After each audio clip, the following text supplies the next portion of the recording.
Hello students, कैसे हैं आप सब लोग। उम्मीद है आप सब लोग अच्छे होंगे और आपकी तैयारी बहुत अच्छे से चल रही होगी।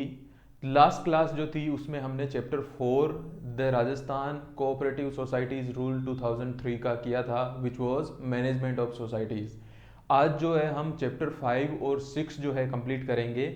और आप सारी क्लासेस अच्छे से देख रहे होंगे और इसके नोट्स भी आप साथ साथ में बना लीजिए। और पीडीएफ जो है क्लासेस की उसके काफ़ी मेरे को कमेंट्स आ रहे हैं, तो वो आपको जल्दी ही एक फॉर्मेट हम तैयार कर रहे हैं, उस फॉर्मेट के हिसाब से आपको उपलब्ध करवा दी जाएगी। आप हमारे साथ में बने रहिए। तो मैं चैनल में एक दो दिन में उसकी अपडेट डाल दूंगा कि किस तरह से आप उसको एक्सेस कर सकते हैं। तो चलिए शुरू करते हैं। चैप्टर 5 हमारे पास में है इलेक्शन, यानी चुनाव से रिलेटेड जो नियम है वो यहाँ पर चैप्टर 5 में है। तो रूल 43 है, restriction of defaulting member to vote at the election. चुनाव में जो डिफॉल्टर सदस्य हैं उसके मतदान पर यहाँ पर प्रतिबंध लगाया गया है।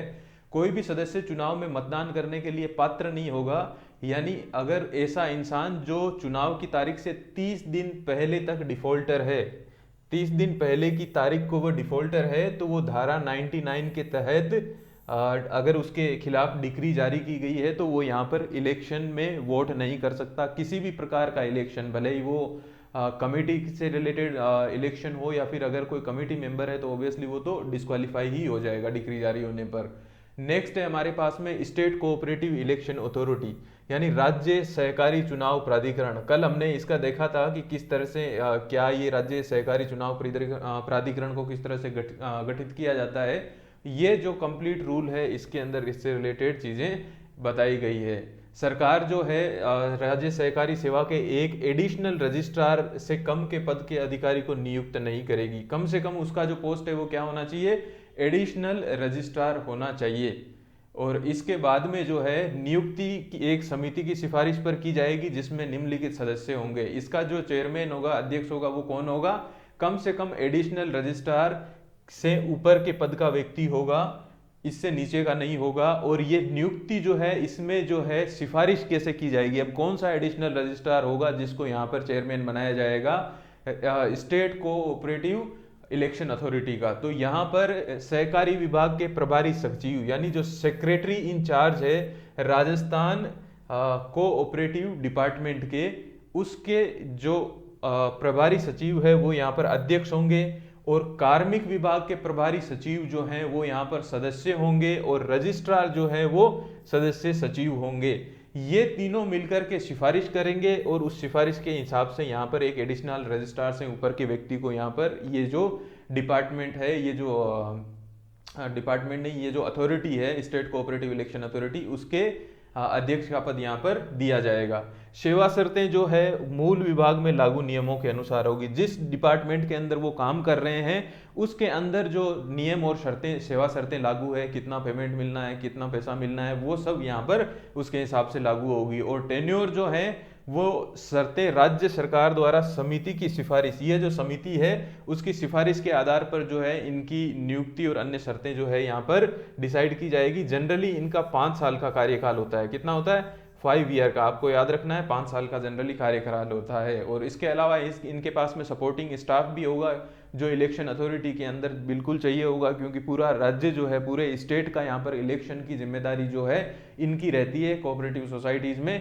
तो कर्मचारियों की संख्या वो है राज्य सरकार तय करेगी, लेकिन समिति की सिफारिश पर। और समिति के अंदर आपको याद रखना है ये 3 लोग यहाँ पर होंगे जो सिफारिश करेंगे और उसके हिसाब से जो है इन्हें अधिकारियों और कर्मचारी उपलब्ध करवाए जाएंगे जिससे ये जो है अपना सुचारू कार्यकाल चला सके।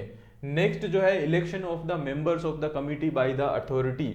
Election for the member of the committee by the authority. अब जब हमने जो है स्टेट कोऑपरेटिव इलेक्शन अथॉरिटी यहाँ पर बना दी है, तो वो लोग जो हैं किसी भी कोऑपरेटिव सोसाइटी है उसकी कमिटी का जो इलेक्शन है वो किस तरह से करवाएंगे, कौन कौन सी यहाँ पर सोसाइटीज होगी जिनका जो है, जिनकी कमिटी का इलेक्शन जो है ये अथॉरिटी करवाएगी, चुनाव प्राधिकरण करवाएगा। तो यहाँ पर जो है जितनी भी अपेक्स सोसाइटीज हैं वो उनके चुनाव जो है स्टेट कोऑपरेटिव इलेक्शन अथॉरिटी द्वारा करवाए जाएंगे। जितने भी सीसीबीज या फिर केंद्रीय स्तर की समितियां हैं जो डिस्ट्रिक्ट लेवल पे काम करती है उनके, जितने भी पेक्स हैं उनके करवाए जाएंगे। फार्मर सर्विस सोसाइटीज के या फिर प्राइमरी लैंड डेवलपमेंट बैंक जो है, प्राथमिक भूमि विकास बैंक, उनके, या फिर urban cooperative banks, consumer cooperative societies, dairy, बुनकर, आवास, ऋण सहकारी समितियां या अन्य, ये सब तो हैं ही। इनके अलावा जो है, ये आपको पॉइंट बहुत अच्छे से याद रखना है, ऐसी कोई भी सोसाइटी जिसकी शेयर पूंजी 5 लाख रुपए से अधिक हो, वो इलेक्शन जो है उसका यहाँ पर स्टेट कोऑपरेटिव इलेक्शन अथॉरिटी द्वारा ही करवाया जाएगा। यही जो अथॉरिटी है वो उसका इलेक्शन करवाने में सक्षम होगी, इन्हीं को अधिकृत यहाँ पर किया गया है। और इसके अलावा सरकार अगर कोई अधिसूचना जारी करके किसी अन्य वर्ग की समितियों को शामिल करते हैं तो वो भी उनको यहाँ पे शामिल माना जाएगा। अब जब इलेक्शन के लिए कौन कौन सी यहाँ पर सोसाइटीज हैं वो मेंशन हो गया। अब जो है चुनाव अधिकारी, देखिए ये चुनाव अधिकारी है वो एक सोसाइटी के अंदर जाएगा जब भी उसके इलेक्शन का टाइम आएगा, और वहां पर जाकर के फ्री एंड फेयर इलेक्शन करवाने की पूरी जिम्मेदारी है वो किसकी होगी? चुनाव अधिकारी की होगी। मान लीजिए अमूल के अंदर इलेक्शन होने, या फिर कोई भी ऐसी कोऑपरेटिव सोसाइटी जो राजस्थान के अंदर रजिस्टर्ड है उसमें जाकर के अगर इनको चुनाव करवाने हैं तो वो यहाँ पर एक इलेक्शन जो है ऑफिसर है उसको अपॉइंट करेगी। ये जो है इलेक्शन अथॉरिटी द्वारा इसकी नियुक्ति की जाएगी, लेकिन समिति के किसी सदस्य या कर्मचारी को चुनाव अधिकारी नियुक्त नहीं किया जा सकता। जो पहले से सोसाइटी रजिस्टर्ड है और उसके कमिटी का कोई भी मेंबर है, देखिए चुनाव अधिकारी एक साथ में बहुत सारी सोसाइटीज के चुनाव होते हैं, तो ऐसे केस में बहुत सारे इलेक्शन ऑफिसर्स चाहिए होंगे, तो ऑब्वियसली यहाँ पर जो है अथॉरिटी के मेंबर्स तो जाकर के नहीं करवा सकते, वो एक नियुक्ति करते हैं। और ये जो नियुक्ति जो है उसमें सोसाइटी की कमिटी के अंदर वर्किंग अगर कोई मेंबर या कोई सदस्य है या कोई अधिकारी है उसको जो है यहाँ पर इलेक्शन ऑफिसर नहीं बनाया जा सकता। नेक्स्ट हमारे पास में है चुनाव की जो प्रक्रिया है वो बाइलॉज, इस नियम एक्ट और यहाँ पर जो रूल्स हैं उनके हिसाब से किए जाएंगे। जो इलेक्शन सूची है, मतदाता सूची है, वो किसी भी सोसाइटी का सीईओ जो है उसकी रेस्पॉन्सिबिलिटी होगा कि वो चुनाव अधिकारी इलेक्शन ऑफिसर जो आ रहा है उसकी सोसाइटी में इलेक्शन करवाने के लिए उसको चुनाव से 30 दिन पहले जो है जितने भी उसके पास में मेंबर्स हैं सोसाइटी में जो मतदान के अंदर पार्टिसिपेट करने वाले हैं उनकी लिस्ट यहाँ पर जारी करके इलेक्शन ऑफिसर को दे दें। और इलेक्शन ऑफिसर को 30 दिन पहले दिया जाएगा, और इसके बाद में जो लिस्ट है उसको क्या किया जाएगा, मुख्य कार्यालय जो ऑफिस होगा सोसाइटी का, और अगर उसकी कोई ब्रांचेज है तो ब्रांचेज की नोटिस बोर्ड पर भी प्रकाशित किया जाएगा। नोटिस बोर्ड पर प्रकाशित किया जाएगा कम से कम कितने दिन पहले? 7 दिन पहले। कम से कम 7 दिन पहले प्रकाशित किया जाएगा। और अगर किसी मेंबर को कोई ऑब्जेक्शन है उस लिस्ट से लेकर के, तो इस ऑब्जेक्शन की जो है वो ऑब्जेक्शन के खिलाफ जो है अपील कर सकता है सोसाइटी में या इलेक्शन ऑफिसर्स को। नेक्स्ट है नॉमिनेशन। अब हमने चुनाव अधिकारी भी बना दिया, उसकी सूचना भी दे दी, मतदाता सूची भी दे दी। अब जो सदस्य जो चुनाव लड़ने के इच्छुक हैं, कोई चेयरमैन बनना चाहता है, कोई और तरह के पद के ऊपर जो है चुनाव यहाँ पर लड़ना चाहता है, तो वो नॉमिनेशन कैसे करेंगे? नॉमिनेशन जो है वो फॉर्म सी में जमा किया जाएगा। ये आपको इंपॉर्टेंट है, याद रखना है कि कमिटी का जो इलेक्शन होता है उसके अंदर जो मेंबर्स होते हैं जो इलेक्ट होना चाहते हैं, जो सदस्य हैं जो चुनाव लड़ने के इच्छुक हैं, वो फॉर्म सी के अंदर नॉमिनेशन यहाँ पर जारी करेंगे। नामांकन पत्र जो है उस पर 2 सदस्यों के हस्ताक्षर होने चाहिए।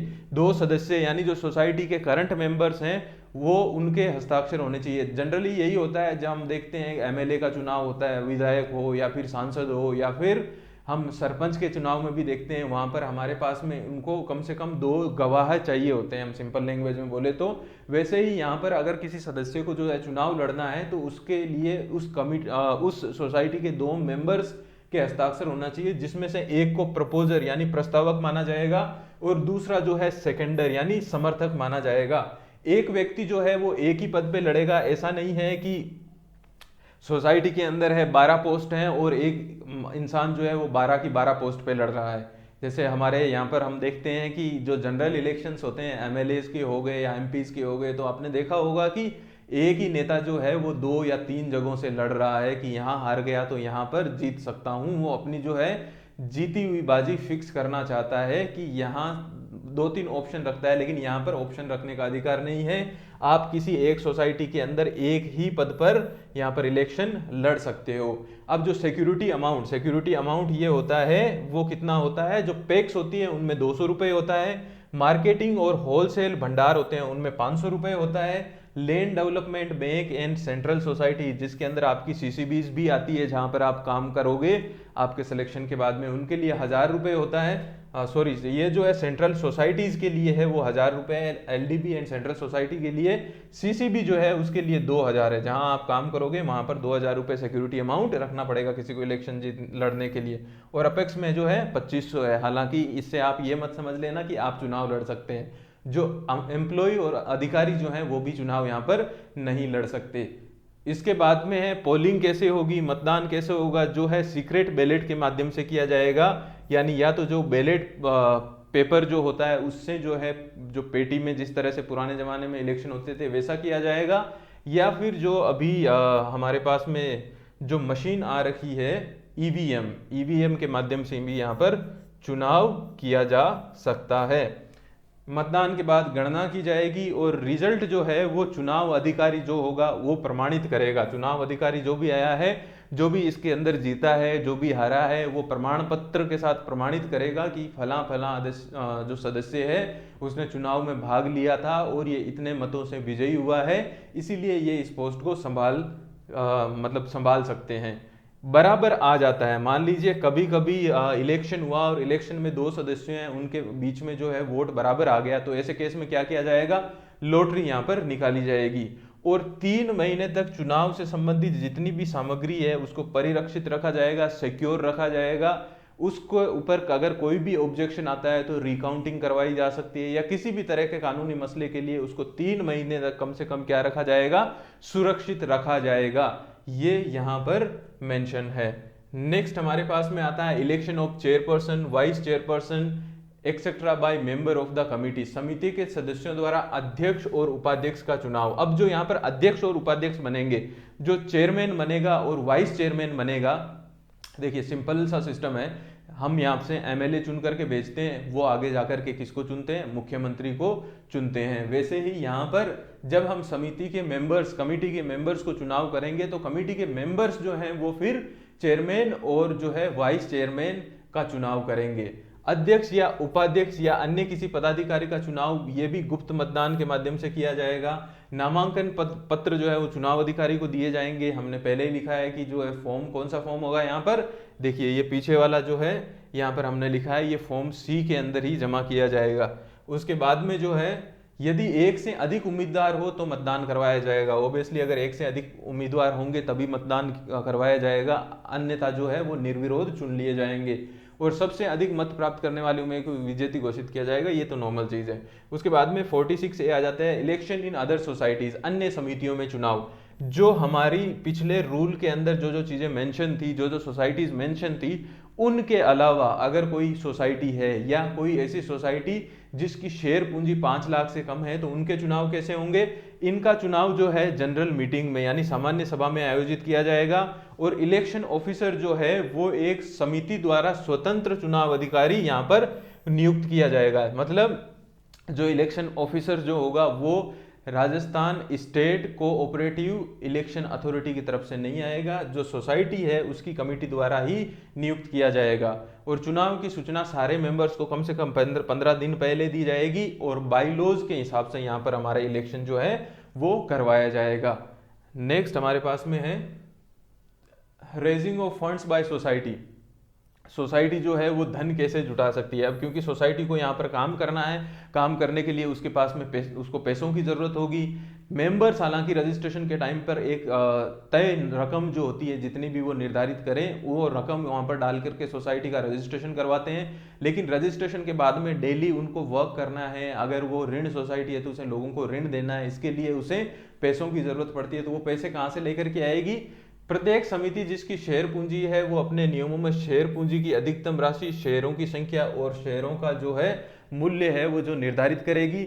इसके बाद में जो है शेयर्स जो है बेच करके वो यहाँ पर सबसे पहले तो रजिस्ट्रेशन के टाइम पे भी शेयर दिए जाएंगे। उन शेयरों को आगे फर्दर बेच करके भी वो जो है यहाँ पर पूंजी जो है इकट्ठा कर सकती है। इसके अलावा डिबेंचर और बॉन्ड्स जो है वो यहाँ पर जारी कर सकती है, लेकिन इसमें जो है रजिस्ट्रार की जो है परमिशन जरूरी है, पहले से परमिशन पूर्व स्वीकृति जरूरी है। लेकिन अधिकतम जो है बॉन्ड और डिबेंचर की राशि जो है वो उधार की सीमा से अधिक नहीं होगी।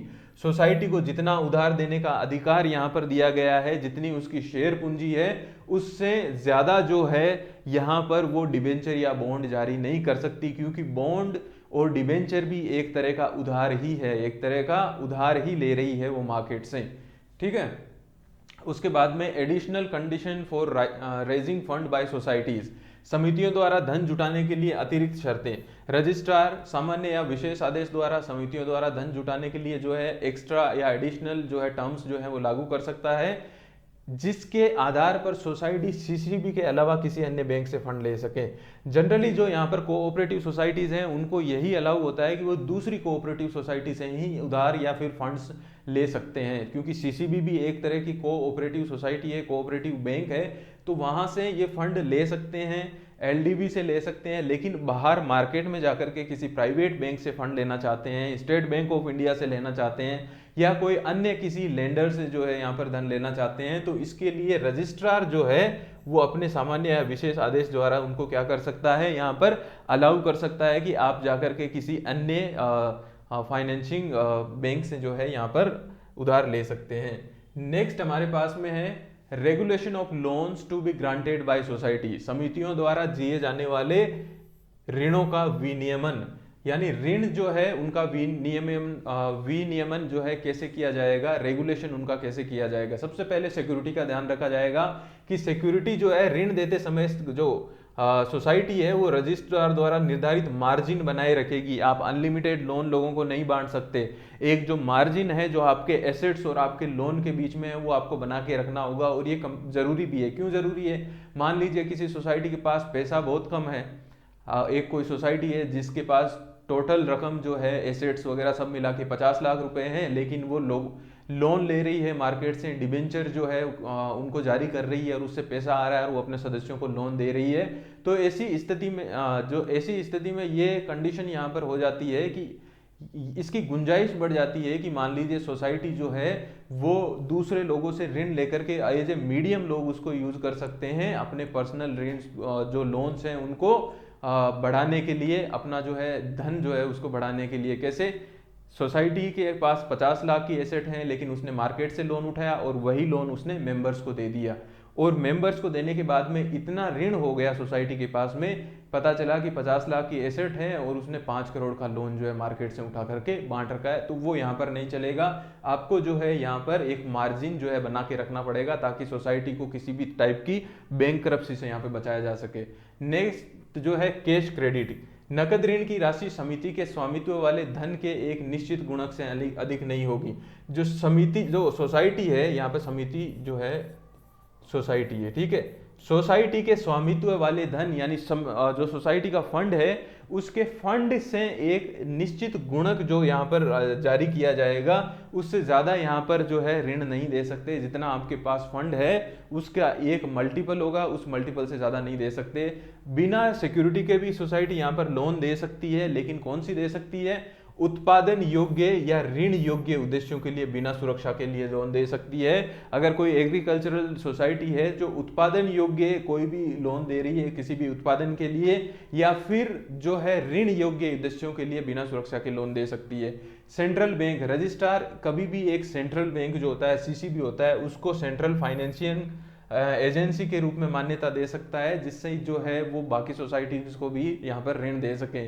और लोन की कंडीशन जो है वो रजिस्ट्रार जो है जो अधिकतम राशि और चुकौती की अवधि यहाँ पर निर्धारित कर सकता है कि इतने मैक्सिमम अमाउंट का आप जो है लोन लोगों में बांट सकते हैं और इतने समय में उसका चुकान आवश्यक है। नेक्स्ट है 50 credit limit by non credit societies, गैर ऋण समितियों द्वारा सीमा। गैर ऋण समितियां वो होती है जो बैंककारी का व्यवसाय नहीं करती, या फिर उनका प्राथमिक उद्देश्य जब सोसाइटी को बनाया गया है तब लोगों को ऋण देना नहीं है। जैसे मान लीजिए कोई मार्केटिंग सोसाइटी है, कोई हाउसिंग सोसाइटी है, ये सारी जो है वो गैर ऋण समितियां हैं। तो ऐसी समितियां अगर ऋण देना चाहे जिनके उद्देश्यों में, जिनके बाइलॉज के अंदर लोन देना शामिल नहीं है, तो वो रजिस्ट्रार की स्वीकृति के बिना ऋण नहीं दे सकती। उसके लिए पहले उन्हें रजिस्ट्रार की अनुमति लेनी पड़ेगी, तभी जाकर के वो किसी को लोन दे सकती है। जो कंज्यूमर सोसाइटीज जो होती हैं, जितनी भी उपभोक्ता सोसाइटी हैं, उनको यहाँ पर जो है एग्जेम्पशन है वो कितना है, वो भी आप ध्यान रखेंगे कि सदस्यों को जमा राशि की सीमा तक सामान बेच सकती है, क्योंकि ये कंज्यूमर सोसाइटी है, इनका काम क्या है, प्रोडक्ट को प्रोड्यूस करना या फिर उसकी मार्केटिंग करना। तो ऐसे केस में अगर मान लीजिए कोई सदस्य है जिसने यहाँ पर 1 लाख रुपए सोसाइटी के अंदर जमा करवा रखे हैं, तो उसको क्रेडिट पे कितना सामान मिलेगा, 1 लाख रुपए तक का सामान वो ले जा सकता है, ले जा करके उधार में ले जा सकता है, 1 लाख रुपए तक का सामान उधार में ले जा सकता है। क्यों? क्योंकि उसने 1 लाख रुपए सोसाइटी के अकाउंट में जमा करवा रखे हैं। फिर जैसे ही उसका सामान बिकेगा ला करके वो उस लोन को चुका देगा, मतलब जो उसने उधार में सामान लिया था उसको चुका देगा, और इस तरह से उसका काम चलता रहेगा। नेक्स्ट है हमारे पास में form of declaration to be made by members borrowing loan from certain societies and guarantee therefor, यानी कुछ समितियों से ऋण लेने वाले सदस्यों और उनके गारंटरों द्वारा दिया जाने वाला घोषणा पत्र का प्रारूप। यानी अगर धारा 39 के तहत जो हमने एक्ट पढ़ा था उसके सेक्शन 49 के तहत अगर लोन दिया जाता है तो घोषणा पत्र जो है वो फॉर्म डी में होगा। कौन से में होगा? फॉर्म डी में होगा, फॉर्म डी के अंदर होगा। और इसका रिकॉर्ड जो है वो कमिटी जो है इसका एक रजिस्टर बनाएगी और वो जो है फॉर्म ई के प्रारूप में होगा। फॉर्म ई के प्रारूप में जो है जिन जिन सदस्यों ने लोन ले रखा है उनका रिकॉर्ड बना करके रखा जाएगा। सदस्यों द्वारा समिति के पक्ष में बनाया गया चार्ज जो है वो धारा 39 के प्रावधानों के अधीन जारी रहेगा। जो भी उन्होंने चार्ज बनाया है लोन लेते टाइम में किसी भी मूवेबल या इमूवेबल प्रॉपर्टी पे, वो जो है धारा 39 के प्रावधानों के हिसाब से लागू रहेगा।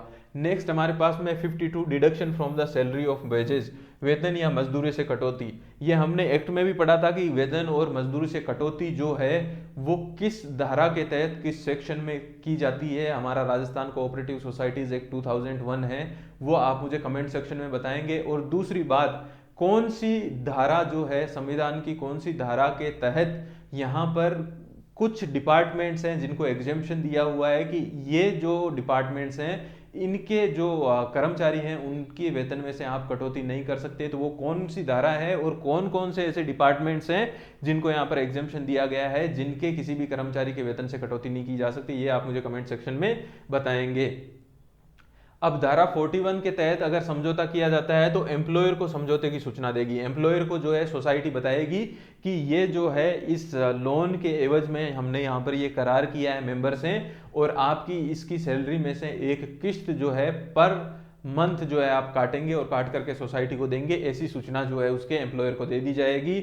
और ये जो डिडक्शन करेगा उसके बाद में एम्प्लॉयर जो है, और वो जो डिडक्शन होगा वो सोसाइटी को यहाँ पर भेज देगा। समिति प्राप्त राशि के लिए नियोक्ता को रसीद जारी करेगा। अब एम्प्लॉयर जैसे ही अपने कर्मचारी की सैलरी में से किस्त काटेगा और वो सोसाइटी को भेज देगा, तो सोसाइटी जो है वो एम्प्लॉयर को जिसने सैलरी काटी है उस डिपार्टमेंट को एक रसीद जो है यहाँ पर जारी करेगा। फॉर्म एफ और फॉर्म जी है, इसके तहत इसका रिकॉर्ड रखा जाएगा। फॉर्म एफ और जी में इसका रिकॉर्ड रखा जाएगा कि कौन से सैलरी कौन से एम्प्लॉयर की सैलरी कब काटी गई है, कब सोसाइटी को दी गई है और सोसाइटी ने कब रजिस्टर की। यहाँ पर रजिस्ट्रेशन में लिखा रजिस्टर में लिखा है वो यहाँ पर फॉर्म जी और एच में फॉर्म जो है एफ और जी के अंदर यहाँ पर इसका रिकॉर्ड बना करके रखेगा। नेक्स्ट हमारे पास में है स्टेट एड टू सोसाइटीज, यानी समितियों को राज्य की सहायता। राज्य सहायता प्राप्त करने वाली समिति सरकार या रजिस्ट्रार के निर्देशों का पालन करेगी। जिसने राज्य की सहायता प्राप्त की है, भले ही राज्य सरकार ने उसके शेयरों के अंदर डायरेक्टली इन्वेस्टमेंट किया है या फिर उसको किसी और तरीके की ग्रांट दी है, ऐसे कंडीशन के अंदर जो है रजिस्ट्रार और सरकार के आदेशों का पालन करना जरूरी हो जाएगा। सहायता वापसी, यदि समिति जो है वो शर्तों का पालन नहीं करती है, जो सरकार या रजिस्ट्रार जो शर्तें जो है वो इनके लिए जारी करते हैं उनका पालन नहीं होती है, तो सरकार ने जो पैसा यहाँ पर लगाया है वो वापस ले सकती है। उनको नोटिस जारी कर सकती है कि हमारा पैसा हमें दे दो क्योंकि आप हमारी शर्तें नहीं मान रहे हो। नेक्स्ट है सरकार समिति को राज्य सहायता देने के लिए अन्य शर्तें भी लागू कर सकती है। यहाँ पर सोसाइटी जो है उसको सहायता देने के लिए अन्य शर्तें भी एडिशनल जो टर्म्स हैं उनको भी लागू की जा सकते किया जा सकता है। और रजिस्ट्रार के अनुमोदन से पेड सीईओ नियुक्त किया जाएगा। यहाँ पर रजिस्ट्रार जो अनुमोदन करेगा उसके हिसाब से यहाँ पर जो सोसाइटी का सीईओ नियुक्त किया जाएगा। लेकिन ये मुझे आपको बताना है कि सरकार जो है किस केस में कितना अगर किसी को एड देती है या कितनी सहायता देती है, तब राज्य सरकार जो है वो यहाँ पर अपना सीईओ नियुक्त करती है। मिनिमम परसेंटेज कितना है या मिनिमम धनराशि कितनी है जो अगर सरकार किसी सोसाइटी के शेयर खरीदती है या उसमें इन्वेस्ट करती है, तो ऐसे केस में राज्य सरकार खुद अपना सीईओ वहां पर ले जाकर के बैठाएगी। ये आपको मुझे बताना है। नेक्स्ट हमारे पास में ये हम एमसीक्यूज करेंगे। हमने आज चैप्टर 5 और 6 दोनों जो है यहाँ पर कंप्लीट कर लिए हैं। उम्मीद है ये क्लास आपको पसंद आई होगी, आपको सारी इन्फॉर्मेशन समझ में आ गई होगी। नहीं आ रही है तो आप इस चैप्टर को दोबारा से एक बार रिवाइज करके देख लीजिए, और इन्फॉर्मेशन सारी जो है वो जब आपको याद हो जाए, जब आपको लगे कि चीज़ें समझ में आ गई है, तभी आप एमसीक्यू वाले जो नेक्स्ट सेक्शन है उसमें बढ़िएगा। और अगर इसमें आपको कोई डाउट है तो आप कमेंट सेक्शन में लिख करके मुझे बता सकते हैं। तो चलिए हम क्वेश्चंस की तरफ चलते हैं। चुनाव में मतदान करने के लिए कौन सा सदस्य पात्र नहीं होगा? जिसने समिति को ऋण चुकाया हो, अगर ऋण चुका दिया तो फिर बिल्कुल पात्र है। जिसके खिलाफ धारा 99 के तहत डिक्री जारी की गई हो, ऐसा पात्र नहीं होगा। जो नया सदस्य हो, नया सदस्य भी पात्र होगा, लेकिन यहाँ पर क्या होना चाहिए, वो कम से कम 30 दिन पुराना होना चाहिए। 30 डेज कम से कम उसे होने चाहिए सदस्य बने हुए, तभी वो पात्र हो सकता है। जिसने चुनाव में भाग लिया ये तो कोई वो हुआ नहीं। तो इसका करेक्ट आंसर जो है वो बी है। राज्य सहकारी चुनाव प्राधिकरण की नियुक्ति कौन करता है? तो राज्य सहकारी चुनाव प्राधिकरण की नियुक्ति जो है सरकार करती है। राज्य सहकारी चुनाव प्राधिकरण के गठन के लिए समिति जो कमेटी होगा उसमें कौन शामिल होगा? सहकारी विभाग के प्रभारी सचिव, कार्मिक विभाग के प्रभारी सचिव या रजिस्ट्रार, ये तीनों ही होंगे। तो यहाँ पर उपरोक्त सभी जो है इसका करेक्ट आंसर होगा। नेक्स्ट हमारे पास में है कि चुनाव अधिकारी है उसकी नियुक्ति कौन करता है? तो चुनाव अधिकारी की नियुक्ति जो है समिति का अध्यक्ष बिल्कुल नहीं करता, रजिस्ट्रार या फिर सरकार नहीं करती है, राज्य सहकारी चुनाव प्राधिकरण करता है। लेकिन यहाँ पर क्योंकि हमारे को सिंपली यही दिया हुआ है, अध्यक्ष तो वैसे भी नहीं करता है, तो सिंपल क्वेश्चन है तो राज्य सहकारी चुनाव प्राधिकरण होगा। लेकिन इसमें हमने एक स्पेशल केस भी पढ़ा था जहां पर जो अन्य सोसाइटीज हैं जो लिस्ट में नहीं आती है या जिनकी शेयर पूंजी 5 लाख से कम है, तो उसके अंदर जो कमिटी होगी, जो सोसाइटी की कमिटी होगी, वो यहाँ पर जो है एक फ्री इलेक्शन ऑफिसर को यहाँ पर चूज करेगी। मतदाता सूची कौन प्रदान करता है? तो ये सीईओ है, ये हम बहुत बार पढ़ चुके हैं। नामांकन फॉर्म किस फॉर्म में जमा किया जाना चाहिए? जो नामांकन पत्र है वो फॉर्म सी के अंदर यहाँ पर जमा किया जाना चाहिए। नेक्स्ट है चुनाव में मतदान किस प्रकार से किया जाता है? गुप्त मतदान होता है, ई वोटिंग बिल्कुल नहीं होती, खुला मतदान भी नहीं होता। नेक्स्ट है चुनाव परिणाम कौन प्रमाणित करता है? जो चुनाव अधिकारी आएगा वही यहाँ पर प्रमाणित करेगा चुनाव का परिणाम। अध्यक्ष और उपाध्यक्ष का चुनाव कैसे किया जाता है? सीधे सदस्यों द्वारा नहीं किया जाता, समिति कमेटी के सदस्यों द्वारा, बिल्कुल कमेटी के सदस्यों द्वारा यहाँ पर जो है अध्यक्ष और उपाध्यक्ष का चुनाव किया जाता है। चुनाव में नामांकन पत्र पर कितने सदस्यों के हस्ताक्षर होने चाहिए? जो गवाह जो है वो 2 होने चाहिए। कितने होने चाहिए? 2 होने चाहिए, जिसमें से एक आपका क्या होगा, एक तो जो समर्थक है वो होगा, और दूसरा पहला क्या होगा, पहला जो है यहाँ पर प्रपोजर होगा। नेक्स्ट है सेकेंडर एंड प्रपोजर। समिति की शेयर पूंजी का निर्धारण कहाँ किया जाता है? तो समिति की शेयर पूंजी जो है उसका निर्धारण समिति के नियमों में, रजिस्ट्रार के कार्यालय में, सरकारी आदेश में, समिति की सामान्य बाईलॉज के अंदर जो है शेयर पूंजी का निर्धारण किया जाता है कि इतनी शेयर पूंजी यहाँ पर रखी जाएगी। डिबेंचर और बॉन्ड जारी करने के लिए किसकी स्वीकृति आवश्यक है? डिबेंचर और बॉन्ड जारी करने के लिए किसी भी सोसाइटी को पहले जो है रजिस्ट्रार की अनुमति जो है वो लेनी पड़ेगी। नेक्स्ट है समिति द्वारा दिए जाने वाले ऋण की अधिकतम राशि किसके द्वारा निर्धारित की जाती है? तो ये रजिस्ट्रार के द्वारा निर्धारित की जाती है कि इससे ज्यादा आप लोन नहीं दे सकते। किस प्रकार की समिति बिना सुरक्षा के ऋण दे सकती है? उपभोक्ता समिति नहीं, ऋण समिति तो बिना सुरक्षा के नहीं दे सकती, लेकिन उत्पादन योग्य उद्देश्यों के लिए यहाँ पर जो है समिति द्वारा ऋण जो है वो बिना सुरक्षा के दिया जा सकता है। केंद्रीय वित्त एजेंसी के रूप में किसे मान्यता दी जा सकती है? सेंट्रल बैंक जो है उसको सेंट्रल फाइनेंशियल एजेंसी के रूप में मान्यता दी जा सकती है। और मान्यता यहाँ पर कौन देगा? मान्यता यहाँ पर देगा रजिस्ट्रार। कौन यहाँ पर मान्यता देगा? रजिस्ट्रार जो है किसी भी सीसीबी को जो है सेंट्रल फाइनेंसिंग एजेंसी के रूप में मान्यता दे सकता है। नेक्स्ट हमारे पास में उपभोक्ता समिति अपने सदस्यों को कितने तक का सामान बेच सकती है? जितनी राशि का उनके पास में जमा हो उतनों तक का जो है वो उधार सामान बेच सकती है। धारा 39 के तहत दिया जाने वाला घोषणा पत्र किस फॉर्म में होता है? 39 है वो ऋण से रिलेटेड है, तो यहाँ पर जो है वो फॉर्म डी के हिसाब से जो है यहाँ पर डिक्लेरेशन दिया जाएगा। समिति द्वारा बनाए गए चार्ज का रिकॉर्ड कहाँ रखा जाता है? तो समिति जो चार्ज बनाती है अगर किसी की जमीन पे, तो जमीन पे चार्ज बनाती है तो वो समिति के रजिस्टर में तो ऑब्वियसली रखा ही जाता है। लेकिन यहाँ पर पूछने का उद्देश्य है कि जो पटवारी जो है, क्योंकि हमने पहले भी एक्ट के टाइम पे डिस्कस किया था कि कई लोग ऐसे भी होते हैं जो सोसाइटी से लोन ले लेते हैं और सोसाइटी से लोन लेने के बाद में उनको ऐसे लगता है कि किसी प्राइवेट बैंक से भी जाकर के लोन ले लिया जाए। तो ऐसे केस में यहाँ पर पटवारी और जो फिर ग्राम अधिकारी है उसको यहाँ पर जो है सूचित कर दिया जाता है, ताकि वो लोग यहाँ पर अंकित कर दें कि फलां जमीन पर जो है इतना लोन उठाया हुआ है। नेक्स्ट हमारे पास में वेतन से कटौती के लिए किसके साथ समझौता किया जाता है? तो एम्प्लॉयर के साथ किया जाता है। उसके बाद में राज्य सहायता प्राप्त करने वाली समितियां क्या नहीं कर सकती? जो राज्य सहायता जिन्होंने प्राप्त की है वो ऋण तो बिल्कुल दे सकती है, सामान भी बेच सकती है, नियमों का पालन भी कर सकती है, लेकिन सरकार की अनुमति के बिना अनुमानित सीमा से अधिक जो डिविडेंड है वो अपने सदस्यों को नहीं दे सकती। उसके बाद में राज्य सहायता वापस लेने का अधिकार किसे है? तो राज्य की सहायता वापस लेने का अधिकार जो है वो सरकार को ही है, क्योंकि सरकार यहाँ पर राज्य सहायता देती है। उम्मीद है ये क्लास आपको पसंद आई होगी, और आपका कोई भी अगर डाउट है तो आप मुझे कमेंट सेक्शन में लिख करके बताएं, उसको सॉल्व करेंगे। तो चलिए मिलते हैं कल नेक्स्ट क्लास के अंदर, तब तक के लिए नमस्कार।